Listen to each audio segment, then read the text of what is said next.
I love the statement that you made that we should all be focused on I'm greater than my greatness. It helps us to strive more and more and more. But will it also lead to some kind of discontentment, saying that, okay, if I'm greater than my greatness, I've not yet reached and I'm not there where I should be? No. No. Why? I am greater than my greatness. See, for example, when I know that all the greatness that I have, the car, the house, the job, the business, the property that I have, or what the degree, credentials, PhD, whatever the degrees you have, people all through their life run to become a doctor, an engineer. And after they become an engineer or a doctor, you see their learning curve falls down drastically. If you notice, people want to become an engineer, a doctor, people want to go something. After that, you know what, their learning curve goes very down. They can't live their life.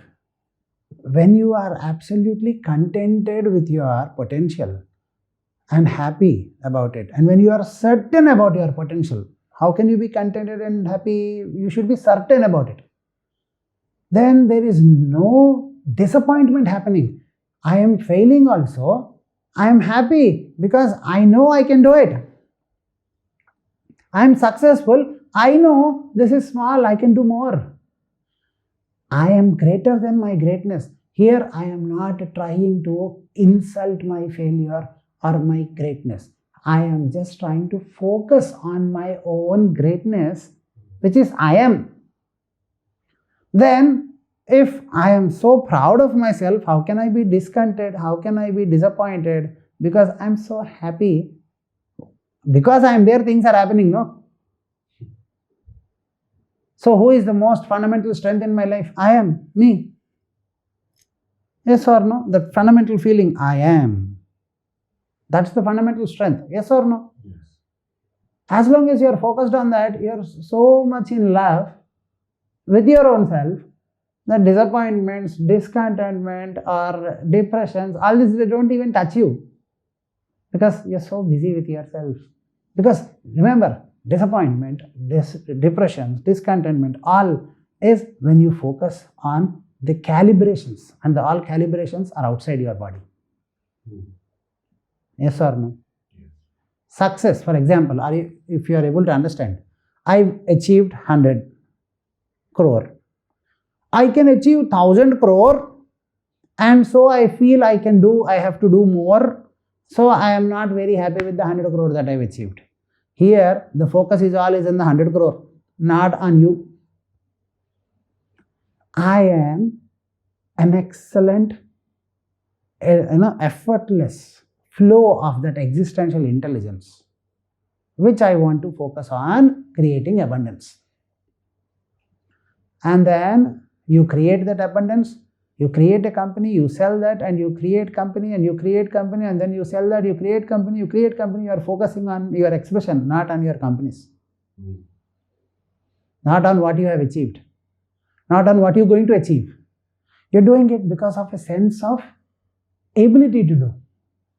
Why does an artist, and a good artist, he gets an inspiration to paint, and then he doesn't, sometimes when he is so inspired to paint, he doesn't even bother what paints he has. He takes some paints and paints.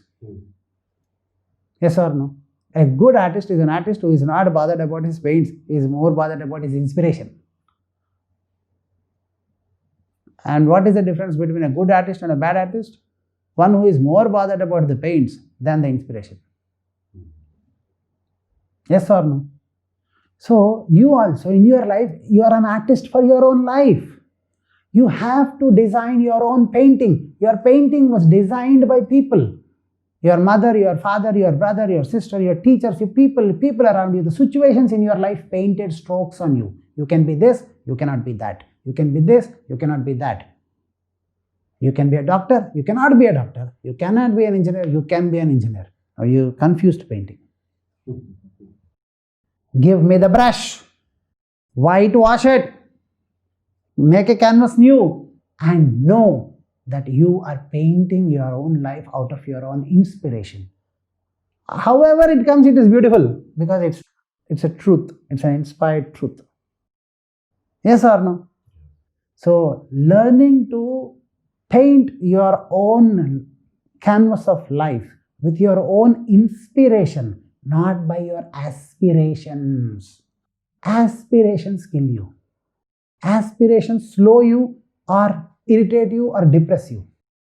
Inspirations excite you always. So, learning an art of being inspired by your own self continuously and constantly is what spirituality is. And that's what we teach. When I say teach, again, I don't mean that I'm going to, we make you experience it. You have to again live by that experience. Experience is the truth. Experience is the true teacher. Teacher is not the teacher.